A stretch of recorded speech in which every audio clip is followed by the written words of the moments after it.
Boa noite a todos. Muita graça e paz.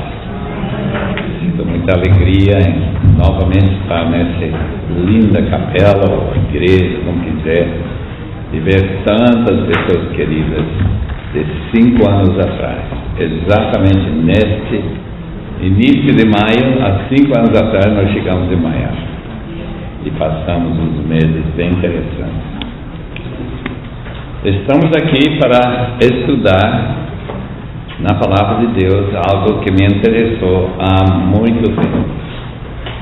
Eu tinha mais ou menos 12 anos quando aquela igreja mundial abalou a terra toda. E o meu interesse na escatologia diz: agora sim, o anticristo está por aí, na pessoa de Adolf Hitler e Mussolini, o falso profeta. E eu já tinha feito todos os arranjos com que ia acabar os tempos, e os irmãos sabem que nada disso aconteceu. Estamos ainda aqui depois de 70 e mais anos, e percebendo que há certas mudanças bastante radicais no mundo desde então para cá. Um senhor que eu escutei recentemente falou o seguinte: a geração passada quis saber como ser bom. Isso era o alvo da vida. A nossa geração contemporânea: como posso ganhar liberdade? Essa mudança de ser bom para ser livre, de certo modo, tem respaldo na Palavra de Deus.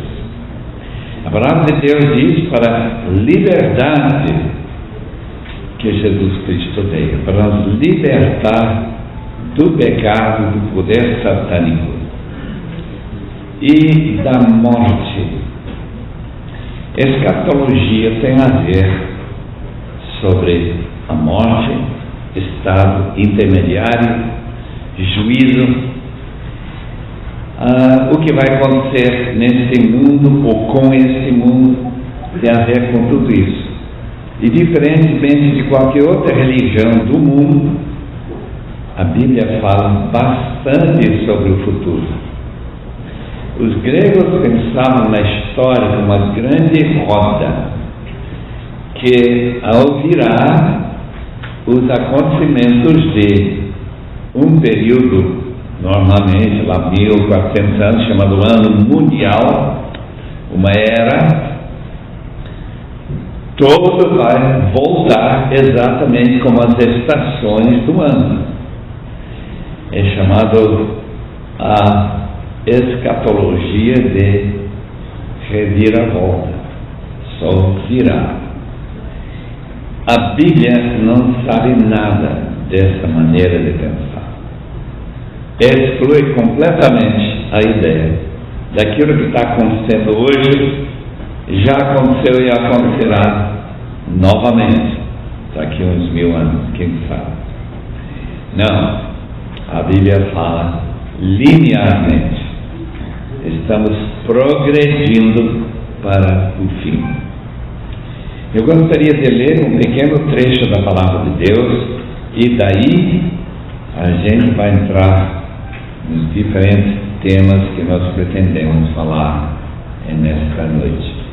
Os irmãos têm suas Bíblias abertas em Daniel capítulo 12. Esse capítulo foi escrito, aliás, todo o livro de Daniel foi escrito em torno de 550 ou mais anos antes de Cristo. Diz nessa versão século 21: naquele tempo Miguel, o grande príncipe, se levantará a favor dos filhos do teu povo E haverá um tempo de tribulação como nunca houve desde que existiu nação até então. Mas naquele tempo o teu povo, todo aquele cujo nome está escrito no livro, será liberto. O que é que essa geração quer? Libertação. E todos serão libertos de quê? Da morte. A morte, irmãos, é o destino de todos nós. É o mistério maior do que o nascimento da criança. Que será essa criança? Ninguém podia adivinhar.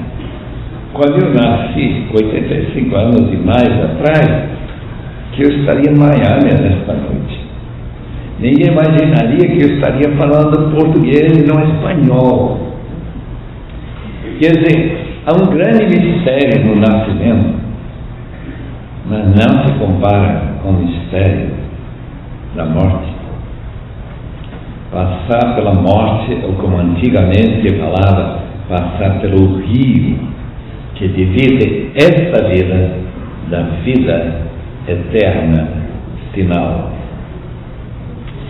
A morte é consequência do pecado. Esse cruzamento em que nós passamos desta vida para a outra é provocada pela desobediência de Adão e Eva. E de lá para cá, todos nós que somos os Adãos e as Evas de nossas próprias vidas, decidimos seguir os mesmos passos. Diz Romanos 6, versículo 23, o salário do pecado é a morte. Em outras palavras, esse temor que nós temos quando alguém aponta um revólver na sua cabeça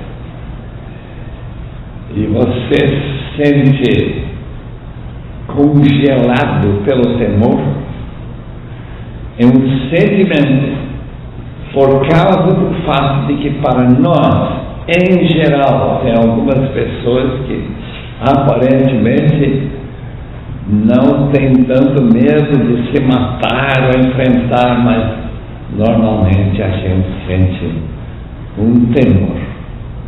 E a razão desse temor é justamente o mistério. O que está no outro lado? Como que eu sentirei?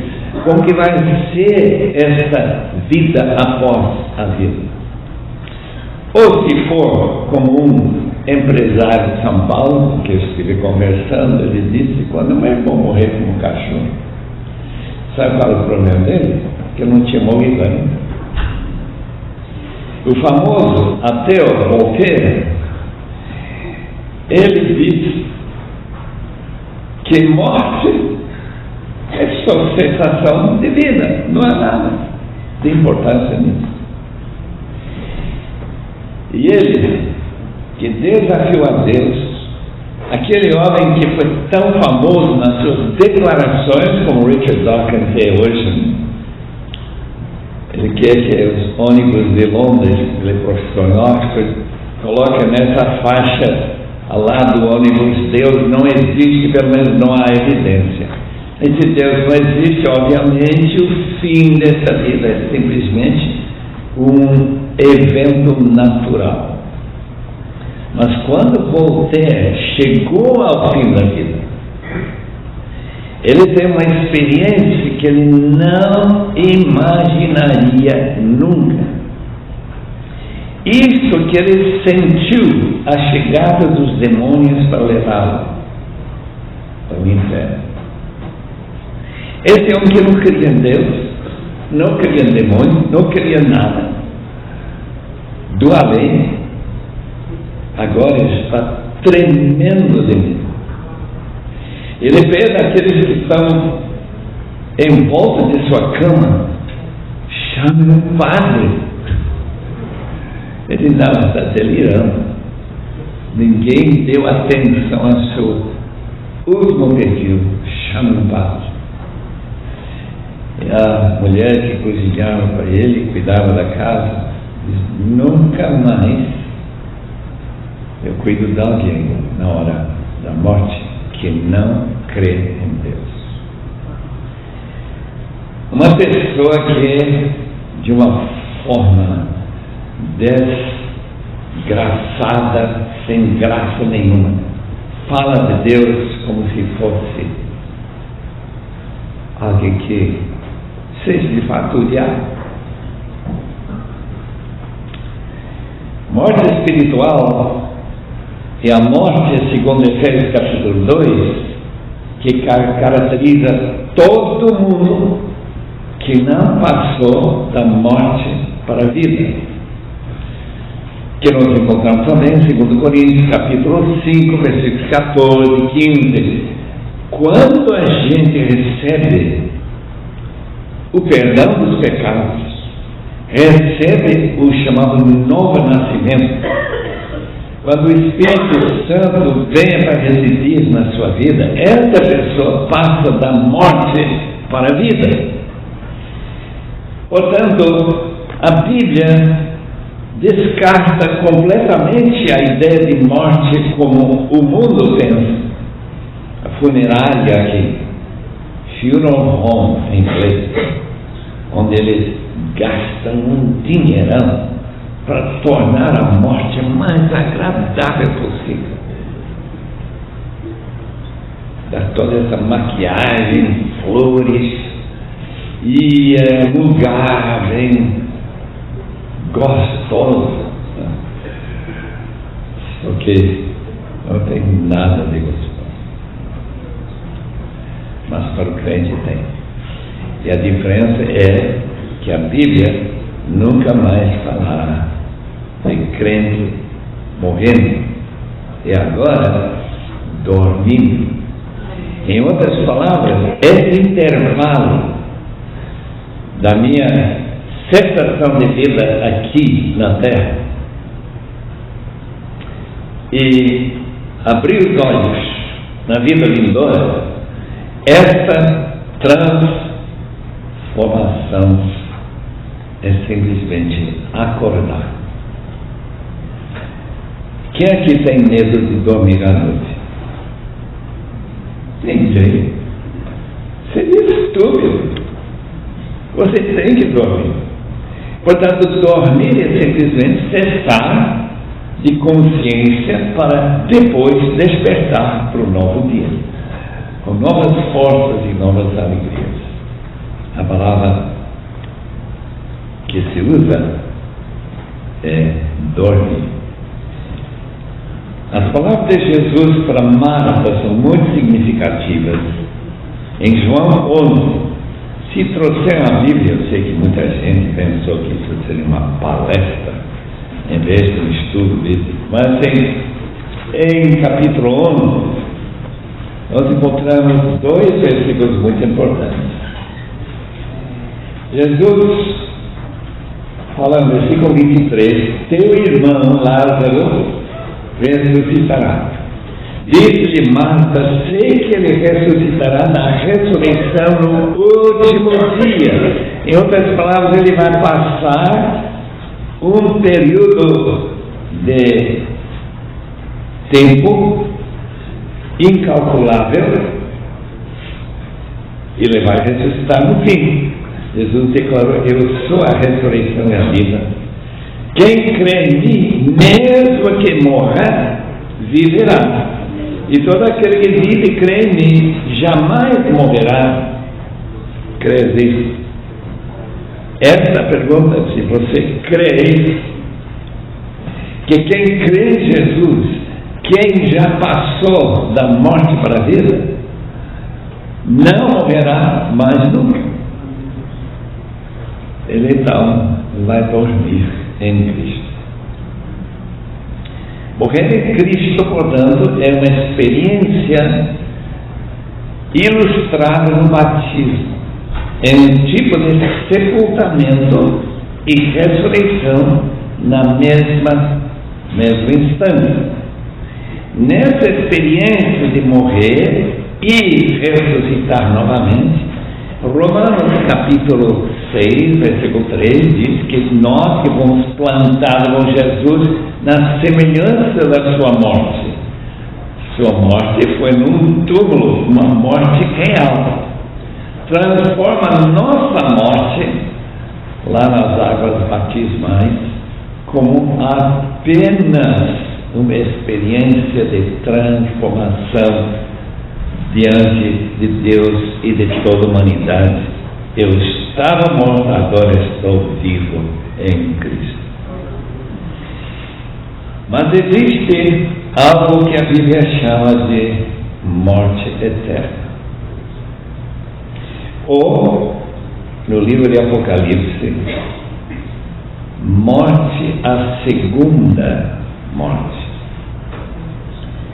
Essa segunda morte, irmãos, é a morte que ninguém, de jeito algum, querá enfrentar. A morte que nos transfere desta vida para a próxima é semelhante a dormir. Mas essa segunda morte é um pesadelo eterno que não acaba mais. A ressurreição dos corpos, que nós encontramos, por exemplo, em João, capítulo 5 e 28, João 5, 28. Alguns ressuscitarão, diz o texto aqui, para a vida, para essa liberdade. Em verdade vos digo, duas vezes, em verdade vos digo, que virá a morte. A hora, e já chegou em que os mortos ouvirão a voz do Filho de Deus, e os que ouvirão viverão. Mas assim como o Pai tem vida em si mesmo, assim também concedeu ao Filho ter vida em si mesmo. De modo que aqueles que morrem, se estão com Cristo, ressuscitarão. Não vos admireis, porque virá a hora em que todos que estão no sepulcro ouvirão a voz e sairão. Os que tiveram feito bem, isto é, obedecido o convite de Cristo para receber sua graciosa, totalmente graciosa salvação em Cristo, eles ressurgirão para a vida. E os que tiverem feito mal, rejeitando Cristo, para a ressurreição da condenação. Hebreus 9, 27 é marcado para o homem, toda mulher, morrer. A não ser aqueles que estarão vivos quando Jesus voltar, que vão ser transformados no instante, abrir e fechar os olhos e serão arrebatados para o encontro com Cristo nos ares. Mas todos os outros têm a mesma doença que eu tenho, chamada doença mortal de morrer. Eu não sei se tem receio disso. Eu lembro de um senhor lá na Bolívia, onde eu fui criado, um homem rico, era o homem mais rico da cidade. E ele pegou uma doença. Ele foi tratado, eu acho, em John Hopkins, mas ele tinha tanto medo de morrer. Eu lembro outra pessoa que foi visitar, estava com alguma doença, nem lembro qual foi. A filha me encontrou na porta e disse: não entre, porque se você entrar, fala para ele, vai achar que vai morrer. Porque pastor não visita ninguém que não vai morrer. Ele fala, vamos morrer mesmo. depois da morte é o juízo. Se não fosse o juízo, querido, então o Richard Dawkins podia morrer feliz. O Voltaire podia morrer feliz. O problema é que depois da morte, todos nós compareceremos diante do tribunal de Cristo. E Romanos 14, versículo 10 diz que compareceremos diante do tribunal de Deus. Então, tribunal de Cristo, tribunal de Deus, o mesmo tribunal. Todos nós. E prestaremos contas diante da única pergunta que importa mais que qualquer pergunta que você respondeu em toda a sua vida. O que você fez com minha oferta de salvação eterna em Cristo? O que você fez? Ou simplesmente fez como a maioria da população? Eu não quero. Eu tenho o hábito de entregar folhetos quando caminho lá em São Paulo. Tem muita gente para dar folhetos. A gente vai quilos de folhetos. Mas de vez em quando, quase uma ou duas vezes por dia, é impressionante. E eu até espero agora. Alguém vai dizer não. Não, eu não quero. Eu não sei por que tem esse indivíduo que está andando por aí.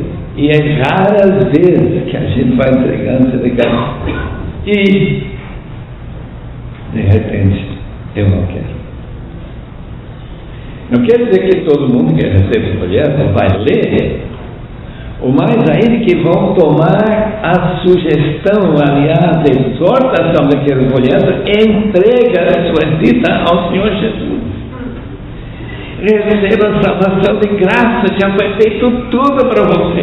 Você só tem que pegar e deixar Cristo entrar na sua vida, transformá-la e fazer. E se você diz, eu não fiz nada com Cristo, a condenação é a morte eterna no inferno. Eu li um livro em Cuiabá, que livro interessante, de uma chinesa. Ela mudou de nome, então o livro se chama Norma. Ela estudou numa escola presbiteriana em Xangai, quando os comunistas tomaram conta da cidade.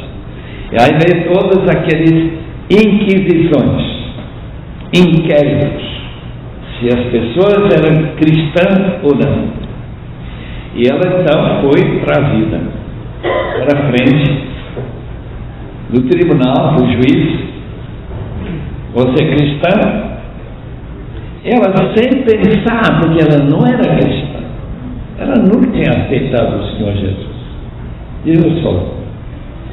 Imediatamente ela foi mandada para fora, colocar diante da parede um pelotão de soldados com uma espingarda apontados para o coração dela, e o capitão manda disparar.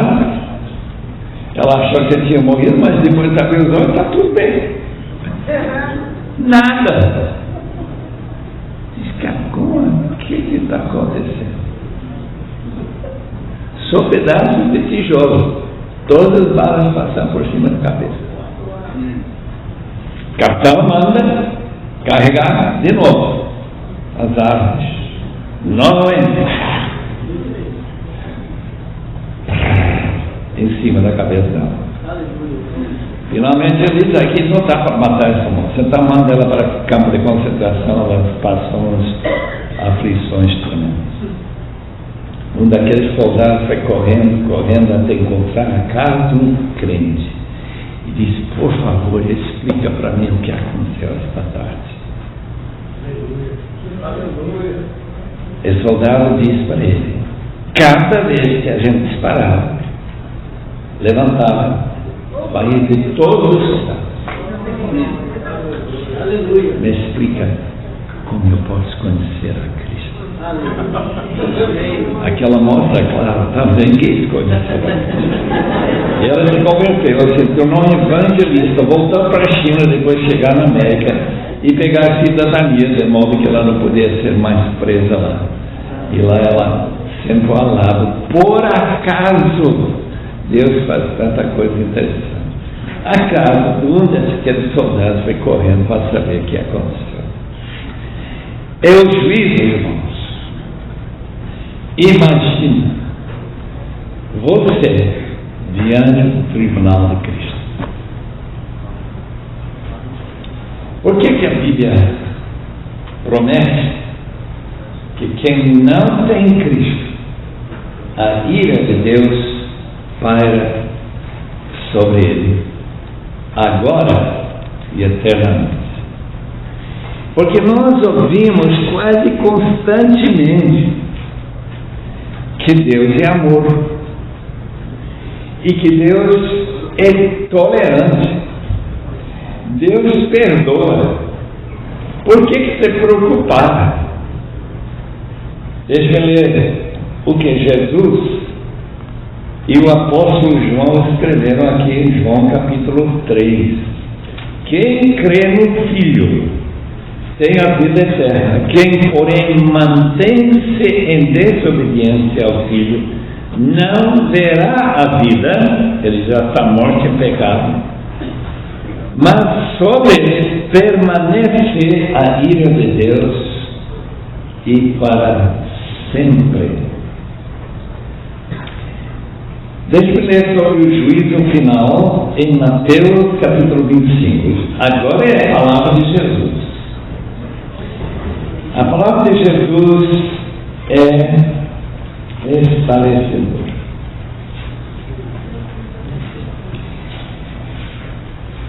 Capítulo 25 de Mateus.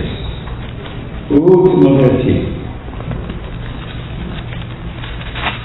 Esta Bíblia ainda tem problemas.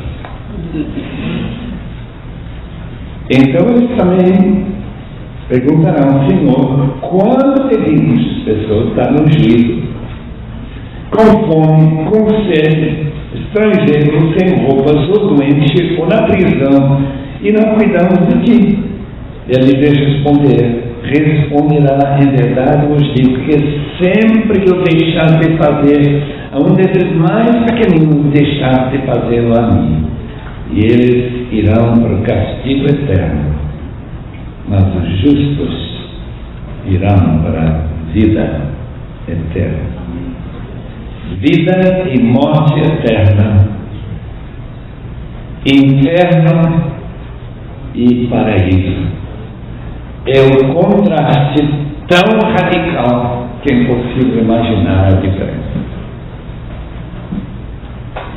E seria maior tristeza no dia que você aparecer lá comigo, lá no céu, na presença do Senhor, no juízo,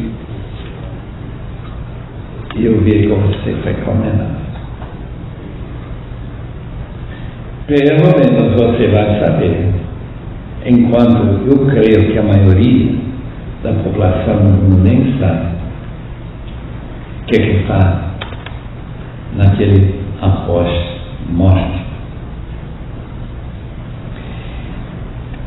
A escatologia pessoal tem a ver com uma transferência para um lugar chamado paraíso ou céu. Só que não é o céu em que estão passando satélites por cima de nossas cabeças a 25 mil quilômetros acima da terra. Não é nada disso.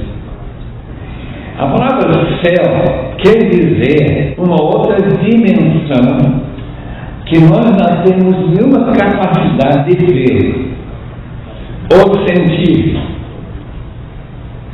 E a presença, por exemplo, obrigado, minha irmã, a presença de anjos neste salão, nesta noite, Ninguém aqui está vendo anjos. Nossa, deixa bastante claro que quando nos reunimos junto com anjos, reunimos com espíritos daqueles que morreram e já estão com Cristo. Eles reúnem conosco para louvar a Deus. Meu irmão, que coisa estranha é essa? Por exemplo, capítulo 12 de Hebreus.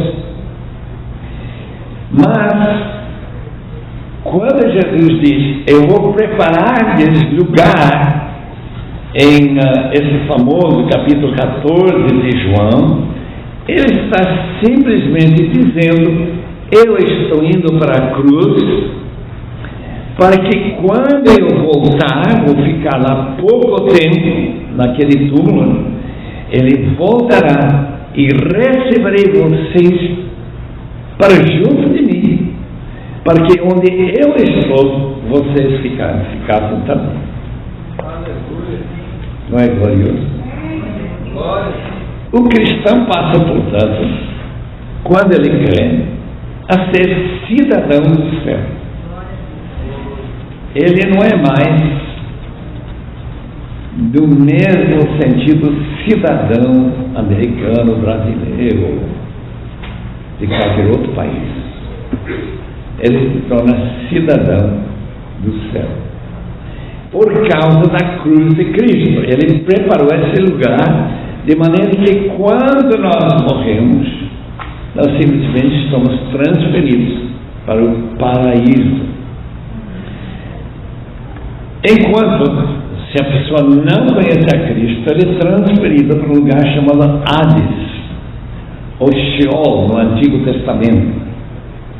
É lugar de sombras, é lugar de terrível angústia, como aquele homem na parábola de Jesus em Lucas 16, aquele homem rico que não fez nenhum caso de Deus na sua vida. E quando ele morre, ele está morrendo de sede, quer que Lázaro, que está no paraíso, traga uma gotinha de água e coloque na sua língua. Disse, mas é impossível cruzar de lá para cá, diz Abraão na parábola de Jesus em Lucas 16. Quando alguém pergunta a homens como Jonathan Edwards por que existe o inferno eterno, ele usa uma ilustração que todo mundo aqui vai entender. Se você mata uma formiga, você não sente nenhum problema de consciência ou sente? Eu não. Se você mata, está dirigindo o carro, um passarinho, você sente um pouquinho. Uma vez um cachorro correu na frente do meu carro e eu não sei se morreu ou não, mas com certeza ficou bem machucado. Você sente bem mais. Mas se você atropelar uma pessoa, é muito pior. Agora eu quero saber como você sentiria se atropelasse a Deus, o Criador do Universo. Essa ilustração de Jonathan Edwards é simplesmente para enfatizar que qualquer penalidade que se coloca sobre algum crime depende da importância da pessoa ou da natureza do indivíduo, ou animal, ou o quê? Deus. A importância dele, que dá essa necessidade, porque Deus é infinitamente bom. E você não presta atenção, nem quer saber disso. Lugares celestiais Isto é, esta outra dimensão de existência, que Atos 1:9, quando Jesus, lembra que Jesus, depois de sua ressurreição, ele foi exaltado para as alturas. É sempre descrito na palavra de Deus em termos de estar acima de nós. E não necessariamente a nosso lado, ou aqui dentro de nossa presença, a não ser pelo fato de que nós sabemos, como aquela menininha que chegou na escola bíblica dominical por uma lição, e quando ela voltou para casa, ela estava tão deslumbrada, sentada no colo da mãe, com o ouvido lá no peito da mãe. Menina, o que você está fazendo? Estou escutando aqui. Estou escutando a Jesus. E o que ele está fazendo, filhinho? Ele está fazendo café. Escutando o coração da mãe. Está fazendo café. Em outras palavras, a presença de Cristo no coração, administrada, realizada pelo Espírito Santo, é uma realidade que, ao mesmo tempo, sabemos que Jesus Cristo está incorporado. Ele é um homem no céu. Ele é o filho de Maria, que morreu, ressuscitou, corpo completamente transformado, porque agora esse corpo voa e está junto com o Pai. Mas ao mesmo tempo, nesse mundo espiritual, Ele pode estar com você. Quando 2 ou 3 estão reunidos em meu nome, ali estou eu no meio deles. Portanto, o que está na nossa frente cria complicações tremendas em termos de ciências exatas. Simplesmente não se comporta. Mas que a realidade é algo que a gente pode crer por causa da revelação na palavra de Deus. E que possa dar paz quando você enfrenta essas últimas horas da sua vida. O estado intermediário cria divergências entre cristãos. Os irmãos devem saber que todos os cristãos adventistas creem que quando a gente morre, a vida cessa 100%. Não tem nada mais senão o corpo. É como quando se apaga essa luz. Quando se apaga a luz não existe. Simplesmente apagou. Mas os cristãos, desde a época de Jesus até hoje, creem que a nossa existência vital, viva, continua num lugar chamado paraíso. O apóstolo Paulo teve uma experiência, em 2 Coríntios 12, versículo 4, que ele subiu até o paraíso. E lá ele teve umas experiências tão fantásticas que ele disse que não foi permitido tentar explicar, porque explicaria coisa de modo errado. Portanto, ele ficou em silêncio sobre o que ele experimentou. Umas crianças na China, crianças de rua, foram arrebanhadas no orfanato com o casal Baker. Há quantos anos atrás? O livro não conta. Num belo dia, depois alguns deles aceitaram o Evangelho, creram no Senhor Jesus, foram arrebatados fora do corpo. O corpo ficou lá. E eles encontraram lá no paraíso. Eles falaram que uma pessoa que tinha morrido, eles encontraram lá. Só que eles estavam no inferno, porque não tinham aceito o Evangelho. Eles contaram muita coisa que eles nunca ouviram falar. Porque eles não foram proibidos como Paulo de contar como que é esse lugar chamado paraíso. Eu estive contando para a doutora Ney hoje e a dona Débora, doutora Débora, de Salomão Santos. Salomão Santos, em 1981, morreu. Eu não vou contar a história, porque ele conta a história do seu testemunho, demora 1 hora. Mas ele estava vivendo uma vida muito longe de Deus. Ele tinha sido da igreja, saiu da igreja para tocar numa banda famosa do Rio de Janeiro. Mas ele tomou uma droga, e junto com a droga o remédio tornou ele suscetível a apodrecimento do seu interior. Sua mãe é uma mulher de oração, muita oração. E Deus falou para ela: seu filho vai ser uma bênção. Então ele chegou lá no hospital e disse para o médico: meu filho vai ser uma bênção, filho. O médico disse: o seu filho vai morrer. Espírito. Ela disse: se meu filho não for uma bênção, eu vou aceitar a sua religião. Mas se ele for uma bênção, o senhor vai aceitar meu Jesus. Ele foi embora. Ele morreu, foi levado por um anjo. Ele conta tudo. 8 horas depois, está na placa, no hospital, lá no necrotério. E de repente, o médico está de plantão. Ele cai da placa no chão, gritando: glória a Deus, glória a Deus. O médico: cruz, credo. Estava apavorado.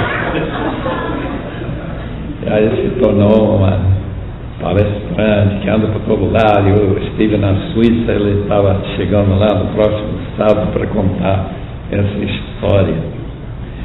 Irmãos, o que ele contou simplesmente que é algo inacreditável. Tem exército de anjos chegando para lutar com os demônios e tanta coisa, que a Bíblia não explica bem esse período chamado intermediário entre morte e ressurreição na volta de Cristo, porque a palavra de Deus é muito clara que quando Cristo voltar, os que morreram em Cristo estão dormindo em Cristo. Essa é a palavra usada lá em 1 Tessalonicenses 4, ressuscitarão primeiro, porque não vão primeiro para chegar na presença de Jesus para voltar com Ele e reinar na terra.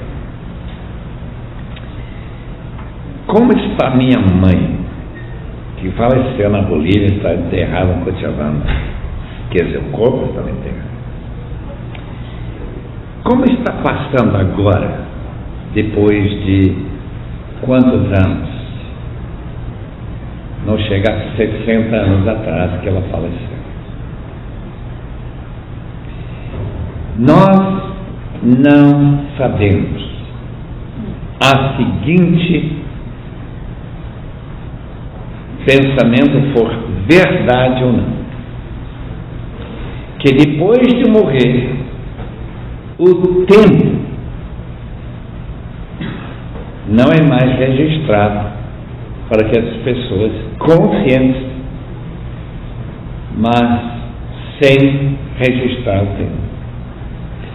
A razão que eu falo isso, que é bem possível para mim, muita gente não vai aceitar de forma alguma, que para Deus 1000 anos é igual a um dia. E se a palavra dormir tem a ver com essa falta de reconhecer a passagem do tempo, como eu tenho esse problema às vezes quando não tem relógio, e eu estou tão empolgado com o assunto, que de repente olho, o que aconteceu com o relógio? Alguém está brincando, foi virar o relógio. Essa noite vai acontecer porque tem relógio. Estou vendo que o meu tempo está chegando de parar. Mas essa ideia de que o tempo não é registrado, de modo que aquilo que Jesus e cantamos esta noite, ele voltará logo. Logo, é importante, então, para que o apóstolo Paulo não tivesse naquele túmulo mais de 2 dias, ou talvez 3, não sei. Ou minha mãe, alguns minutos apenas desde que ela faleceu. Não seria interessante isso? Não sei se é verdade, porque a Bíblia não diz. Portanto, não anda por aí ensinando que eu falei.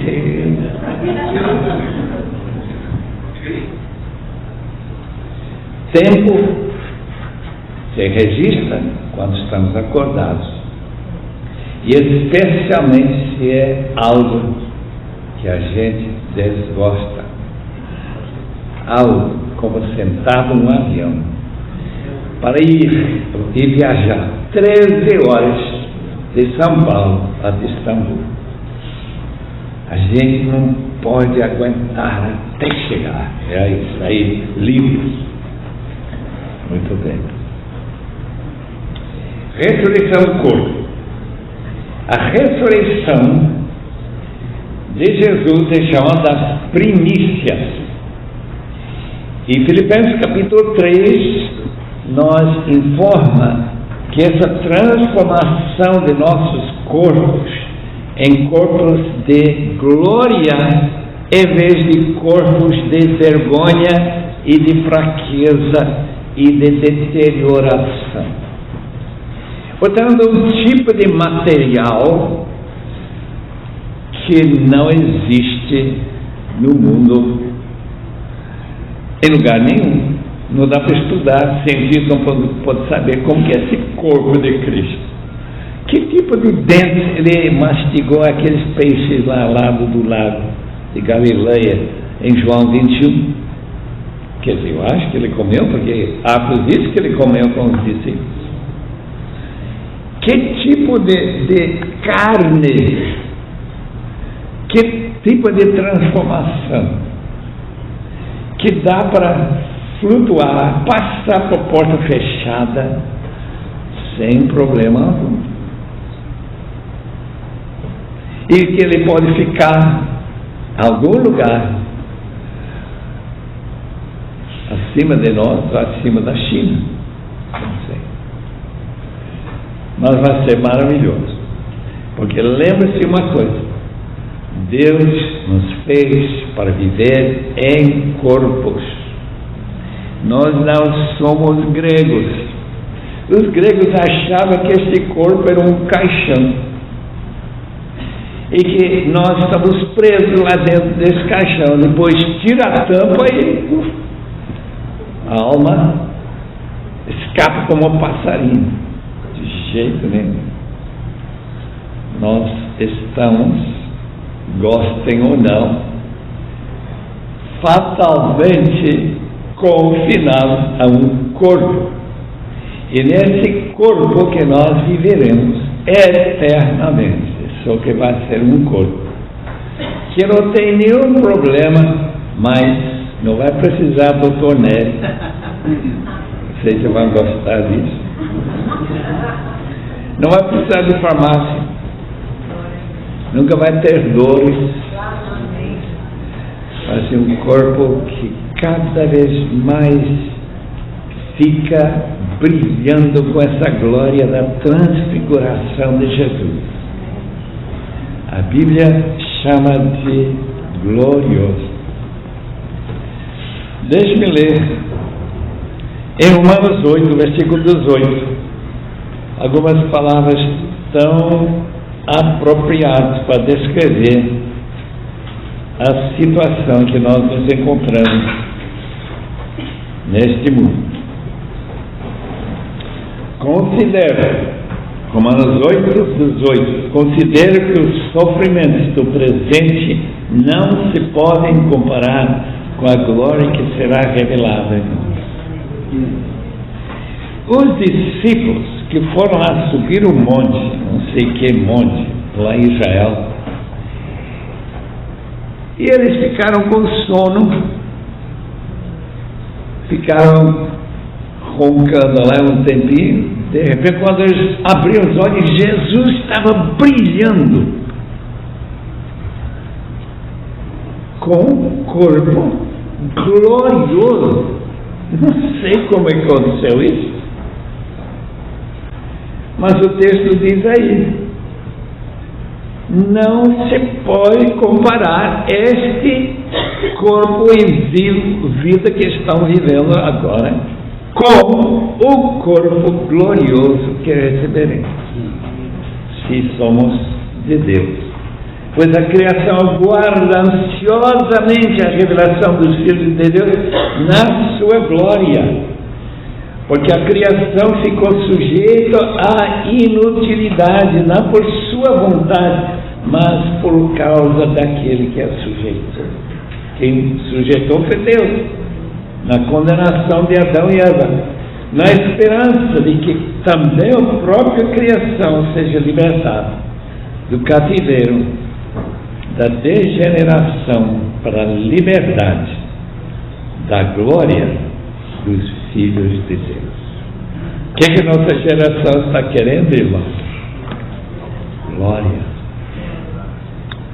Está querendo fama, está querendo realização, está querendo prazer, está querendo... E o que a Bíblia diz? Está tudo para aquele, na frente daquele que crê, simplesmente crê e aceita o Senhor Jesus na sua vida. Glorioso futuro aguarda todos meus irmãos e irmãs em Cristo. E para esse dia glorioso, a morte, enquanto aguardamos a volta de Cristo, é apenas a porta pela qual passamos desta vida para a vida futura. Eu lembro muito bem, não sei quem foi, mas lembro que ele falou: eu não tenho medo da morte.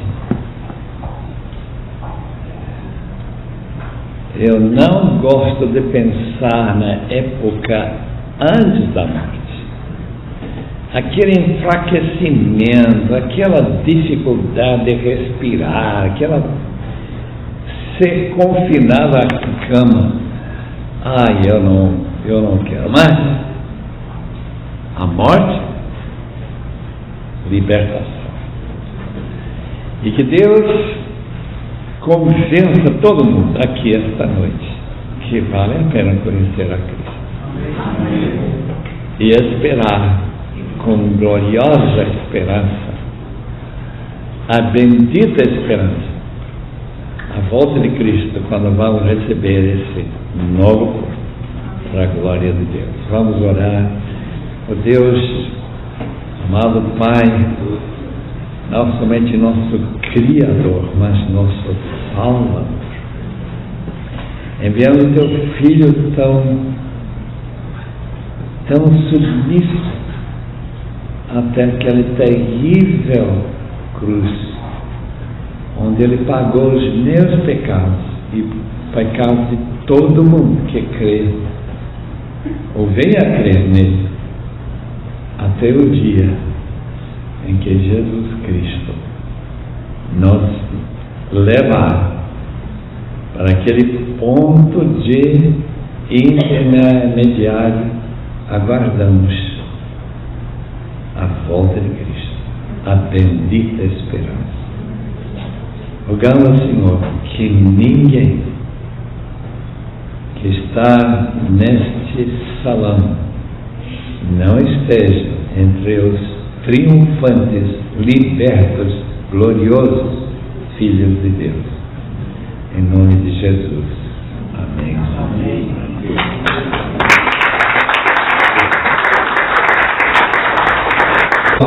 Pastor Léo, se alguém mais já tem uma pergunta, já passou o microfone para a próxima. Não? Pastor Chefe. Não, um lugar que a gente não pode ver, eu senti. O senhor mencionou, nesse salão tem anjos. Aí o senhor falou, os espíritos daqueles que morreram, eu entendi errado. Eu queria que o senhor elaborasse um pouquinho mais sobre isso.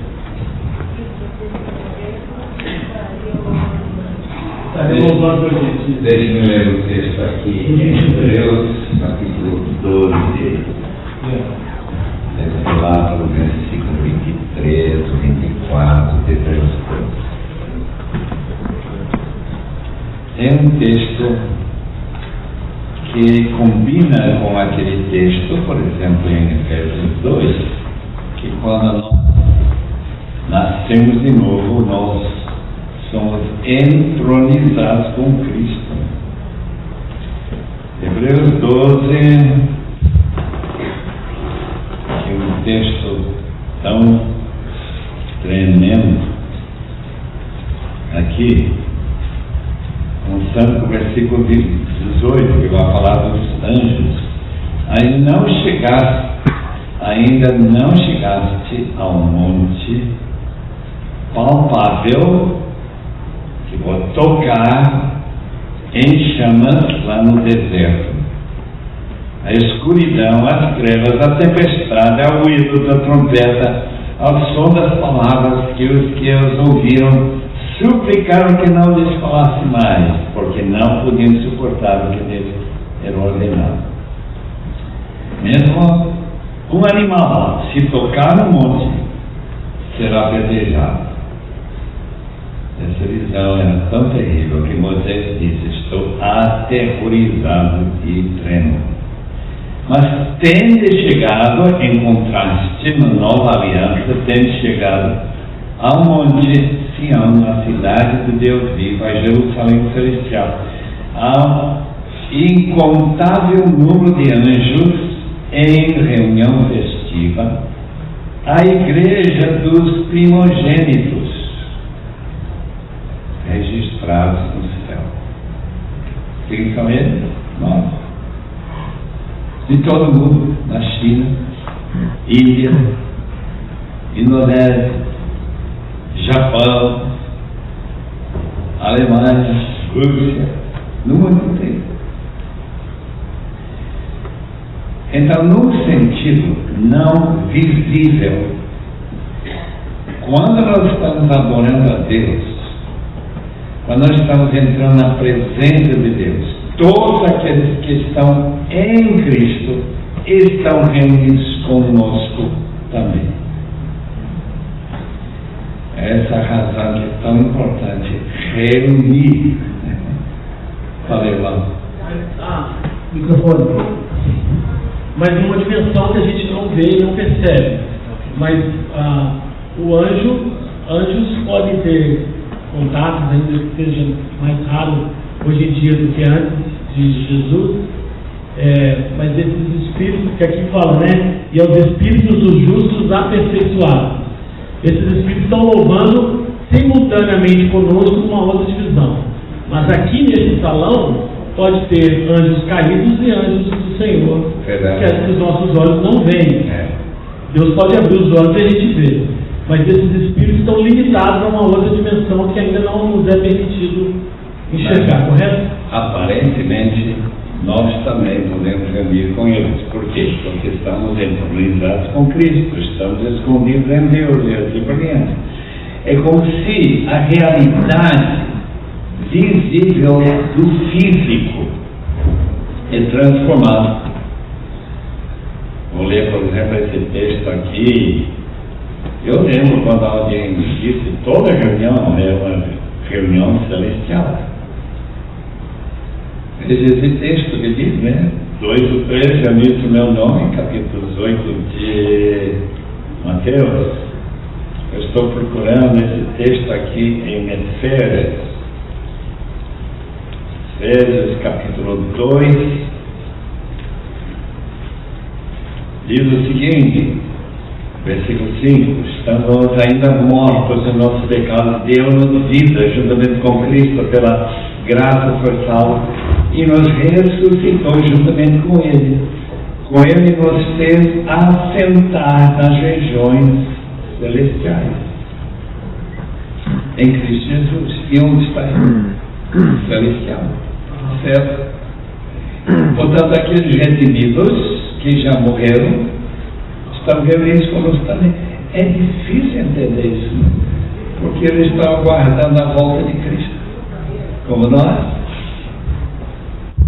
Mas lá está no texto. E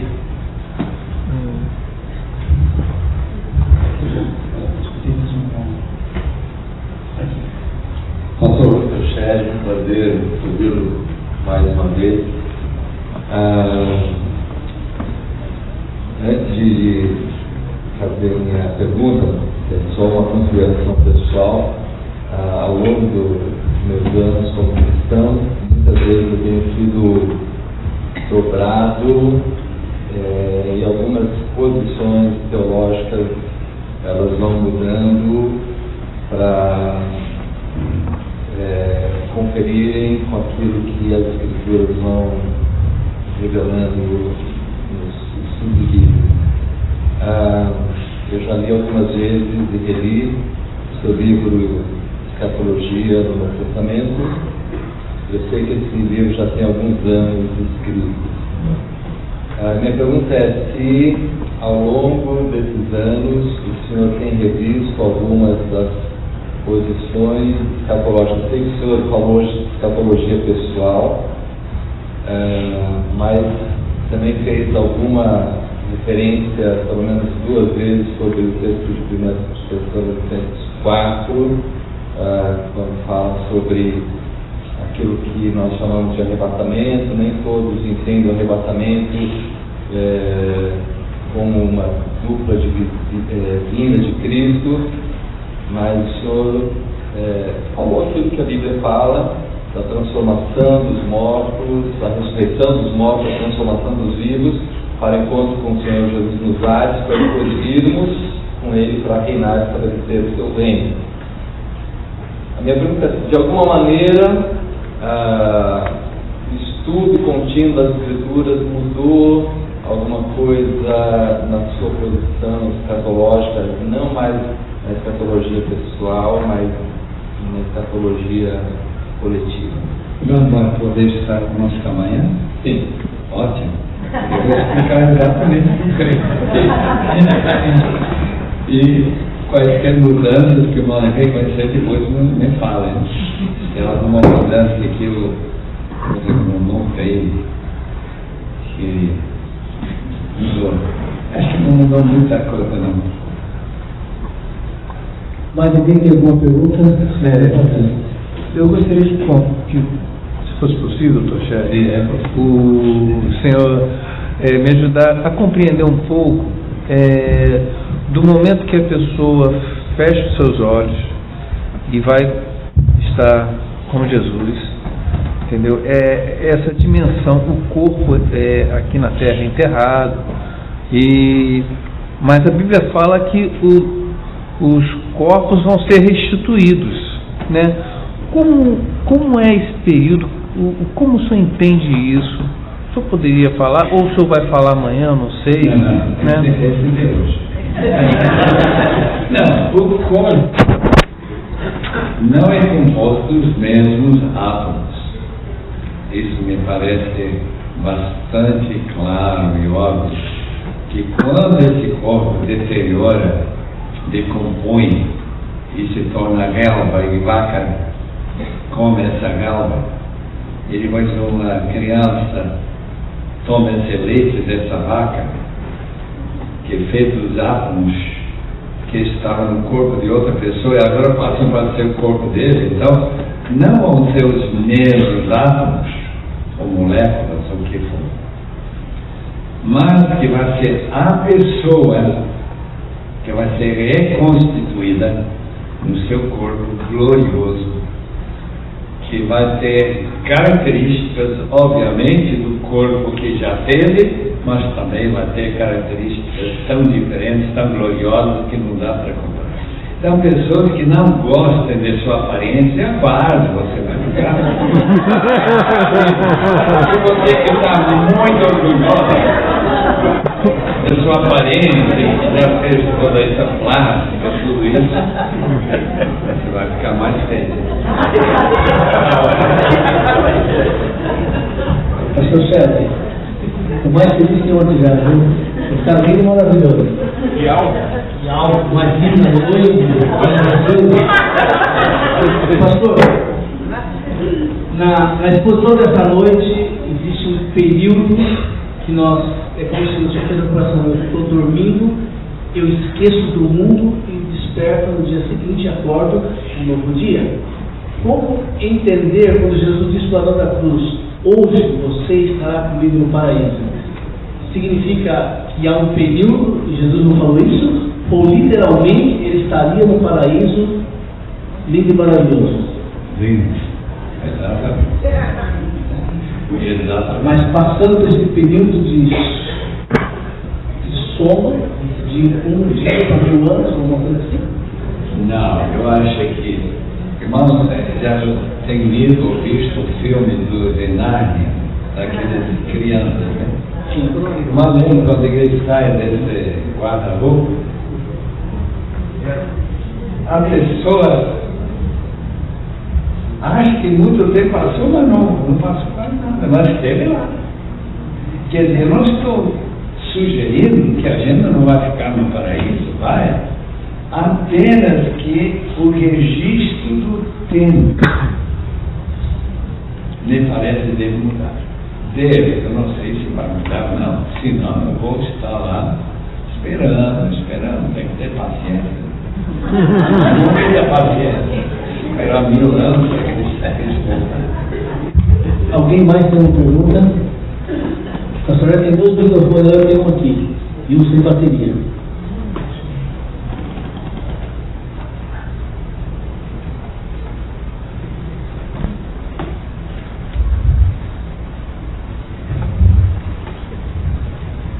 Boa noite, pastor. A única coisa que ainda ficou na dúvida é, depois que eu aceitei a Cristo, a Paulo, alguém aceita a Cristo, ele tem a certeza da salvação, né? A todos os Deus direitos de serem chamados filhos de Deus. E aí a gente vai para o juízo. E nesse juízo há uma seleção, você vai ficar aqui, você vai para lá. E aí eu vou ter dúvida de que a pessoa vai para o inferno, ou ela vai ter uma hierarquia, onde vai ser dividido a coroa. Mas agora está entrando na área de galardões, recompensas e tudo mais. Isso já é uma outra área muito interessante. A Bíblia fala que certas atividades, isso é refletido naquele capítulo 25 de Mateus, que os galardões que os crentes vão receber vão ter algo que se chama peso de glória. Peso de glória. A razão de usar a palavra peso é porque no hebraico a palavra kabod, que significa glória, ou peso de glória, é a palavra que significa peso. É só por isso. A alegria ou satisfação que uma pessoa que recebe de volta 5 talentos, uma pessoa que sofreu como Paulo, que diz que esse sofrimento está produzindo para nós, segundo Coríntios capítulo 4, versículo 16, segundo Coríntios 4, 16, é impressionante, vai criar para nós um peso eterno de glória. Enquanto outras pessoas vão receber um peso menor, porque sofreram um pouco por Cristo. Interessante que sofrimento é que importa. Por isso não nos desanimamos, ainda que nosso exterior esteja deteriorando. Nessa versão não tem essa palavra. E o nosso interior está sendo renovado todos os dias. Pois nossa tribulação leve e passageira produz para nós uma glória incomparável de valor eterno. Não diz nada sobre peso, mas no original falava peso de glória. Então vamos ver. Eu não creio que alguém vai poder distinguir no Tuneri de alguma outra pessoa que vai receber muito menos, porque eu acho que ela vai ganhar muito.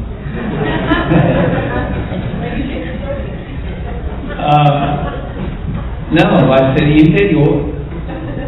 É como a pessoa que foi. Nós fomos convidados para ouvir a Filarmônica de Nova York, em São Paulo, no Anhembi. Patrícia, eu e os outros. Isso é verdade, agora vai fixar. Junto conosco vem uma pessoa bem do interior de Mato Grosso, que nunca ouviu esse tipo de música, né?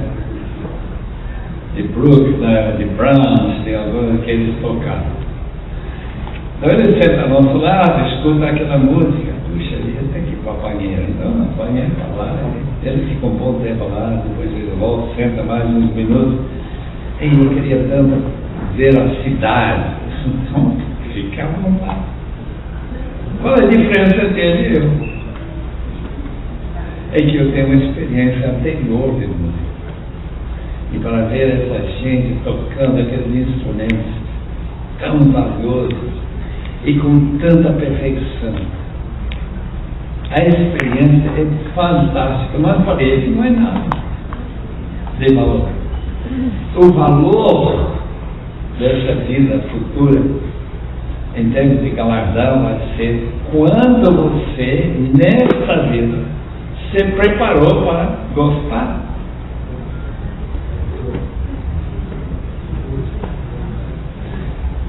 Muito bem. Alguma outra pergunta? Não? Muito bem. Deus Nós vamos encerrando por aqui hoje. Alguns avisos rápidos. O pastor Shelley trouxe alguns livros da sua autoria. O Eduardo está tomando conta da mesa dos livros ali. Alguém que desejar gostar e adquirir, fique à vontade. O Eduardo